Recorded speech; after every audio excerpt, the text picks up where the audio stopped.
முரளிகிருஷ்ணன் இயக்கத்துல அட்டகத்தி தினேஷ் நடிப்புல கருப்பு பல்சர். இந்த படம் வந்து ஜனவரி 30 தான் ரிலீஸ் ஆயிருந்துச்சு. இந்த படத்தோட ரிவ்யூ தான் நம்ம பார்க்க போறோம். கருப்பு பல்சர் படத்தோட ஒன்லைன் ஸ்டோரி என்னன்னு பாத்தீங்கன்னா வந்து, வெட்டியா இருக்கிற ஒரு ஹீரோ லவ் பண்றாப்ல ஒரு பொண்ணை.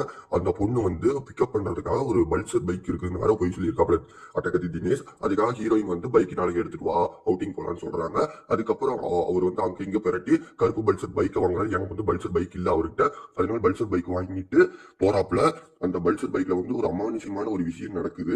அதுக்கப்புறம் ஒரு பிளாஷ்பேக் ஸ்டோரி ஆரம்பிக்கிறாங்க. அதுக்கப்புறம் என்ன நடந்துச்சுங்கிறத அந்த படத்தோட ஒன்லைன் ஸ்டோரியாவே வச்சிருக்காங்க. இந்த படத்தை பத்தி நான் ஓப்பனா சொல்லிடுறேன். இந்த படம் வந்து டோட்டல் வேஸ்ட். இதுக்கு முன்னாடி ஹாலிவுட்ல பல படம் வந்திருக்கு. அந்த படத்தை இன்ஸ்பயர் பண்ணி தான் இந்த படத்தை எடுத்திருக்காங்க.